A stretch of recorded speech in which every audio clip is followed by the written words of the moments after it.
सच्ची घटना है जो कविता जी के साथ घटी थी। कविता जी ने अपनी ये कहानी मुझे ईमेल के माध्यम से साझा की है। अगर आपके साथ भी ऐसी कोई भक्ति से जुड़ी घटना घटी है और आप चाहते हैं कि हम आपकी कहानी अपने YouTube चैनल पर साझा करें, तो आप हमें इस ईमेल पर अपनी कहानी भेज सकते हैं। ईमेल आईडी है rishi@gmail.com। अब बिना किसी देरी किए इस कहानी को शुरू करते हैं और चलते हैं काल चक्र की नैया पर बैठ के 2018 में। जी हाँ, ये घटना 2018 में घटी थी। कविता भगवान वगैरह को मानने वालों में से नहीं थी, लेकिन उस दिन तक। ये बात है मार्च 2018 की। कविता अपने कॉलेज में दोस्तों के साथ लंच कर रही थी। तभी उसकी दोस्त किंजल ने कहा, चलो आज एनवीसीसी चलते हैं, जो कि पुणे का इस्कॉन मंदिर है।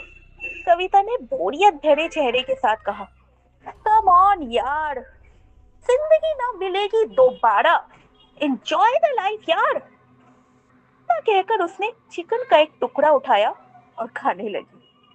उसके बाकी दोस्त भी कविता की तरह ही थे, इसलिए किसी ने भी मंदिर जाने में ज्यादा रुचि नहीं दिखाई। लेकिन तभी एक दोस्त ने कहा, मैंने सुना है शनिवार वाड़ा में लोगों को भूत दिखाई देते हैं, चलो आज शाम को वहां चलते हैं, वैसे भी सिर्फ 1 किलोमीटर दूर है। कविता हंसते हुए बोली, अरे मैं 4 बार जा चुकी हूँ यार, वहाँ कोई भूत भूत नहीं है। इतना कहकर वह खाना खत्म करके हाथ धोने के लिए कैंटीन के बेसिन की तरफ जाने लगी। तभी वह लड़की उठी और कविता को शनिवार वाड़ा जाने के लिए मनाने लगी। आखिरकार किंजल को छोड़कर बाकी सभी लड़कियां शनिवार वाड़ा जाने के लिए तैयार हो गई।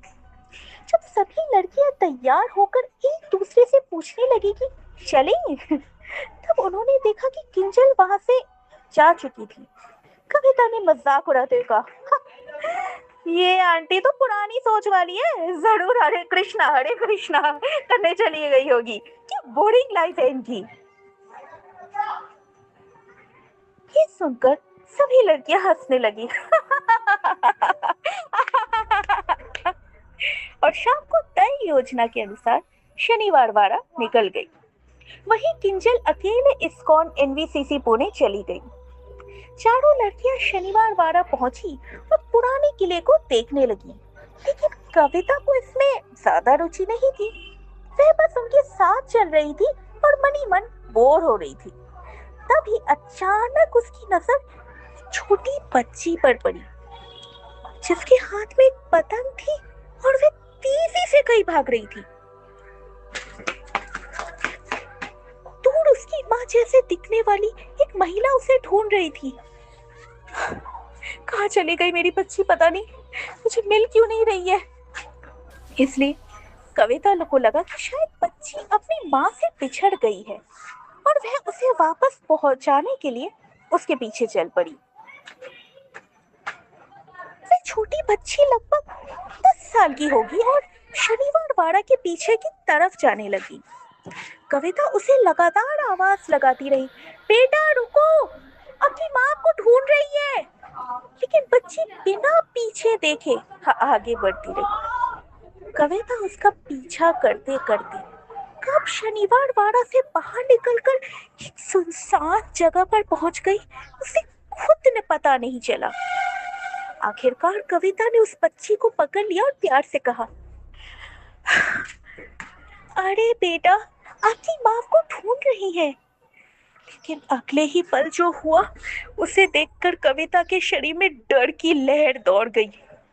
वह छोटी बच्ची अचानक उसकी आंखों के सामने धुएं के रूप में गायब हो गई।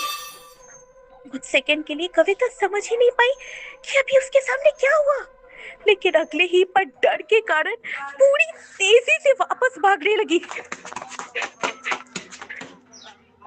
जब कविता भागते हुए वापस शनिवार वाड़ा के अंदर पहुंची, तो शाम के 7:15 हो चुके थे। वहां का मुख्य दरवाजा 7 बजे ही बंद हो चुका था और सुरक्षा कर्मचारी पीछे का दरवाजा बंद करने के लिए बाहर की तरफ जा रहा था। कविता ने मुख्य दरवाजे की तरफ देखा तो वह बंद था। फिर वह पीछे के दरवाजे की तरफ भागी, लेकिन वह भी लॉक हो चुका था। कविता डर के मारे इधर उधर देखने लगी कि शायद कोई व्यक्ति दिखाई दे जाए जो उसकी मदद कर सके। तभी उसकी नजर थोड़ी काली धुएं जैसी आकृति पर पड़ी जो धीरे धीरे उसकी तरफ बढ़ रही थी।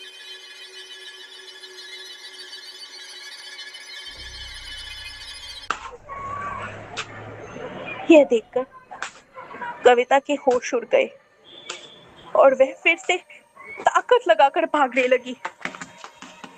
भागते भागते अचानक उसका पैर एक पत्थर से टकराया और वह जमीन पर मुंह के बल गिर गई। उसी समय वह काला धुआं उसकी तरफ झपटने ही वाला था कि अचानक कविता के बैग से एक किताब बाहर गिर गई। जैसे ही उस धुएं की नजर उस किताब पर पड़ी, फिर जोर से चीखने लगी और पीछे हट गई। कविता ने डरते हुए देखा कि उसके बैग से Bhagavad Gita as it is Hindi पुस्तक गिरी थी। जैसे ही उसने उस पुस्तक को उठाया, फिर काला धुआं बेचैन होकर चीखने लगी, दूर रखो, मुझे दूर रखो, मुझे दूर रखो। और देखते ही देखते वह धुआं वहां से गायब हो गया। कविता पूरी रात भगवत गीता को अपने हाथ में लेकर बैठी रही ताकि वह शक्ति दोबारा उस पर हमला न कर सके। अगले दिन जब शनिवार बारह फिर से खुला, तब कविता अपने घर वापस आई। उसके मन में सिर्फ एक सवाल था कि आखिर इस पुस्तक में ऐसा क्या है जिसे देखकर वह शक्ति भाग गई। इसी जिज्ञासा के कारण कविता ने भगवत गीता पढ़ना शुरू किया। धीरे धीरे उसके जीवन में बदलाव आने लगा। जो कविता कभी भगवान को नहीं मानती थी ना, आज वही कविता माताजी, जी हाँ, कविता माताजी रोज 16 माला जप करने वाली कृष्ण भक्त है। हरी हरी। आज कविता माताजी अपनी दोस्त किंजल के साथ हर रविवार इस्कॉन एनवीसीसी पुणे जाती हैं, हरिनाम संकीर्तन करती हैं और अगले वर्ष दीक्षा लेने की योजना बना रही है। हरि बोल। कभी कविता भगवान से दूर थी, लेकिन भगवत गीता के माध्यम से भगवान श्री कृष्ण ने उसे अपने चरणों तक पहुंचा ही दिया। जय भगवत गीता। हरे कृष्णा।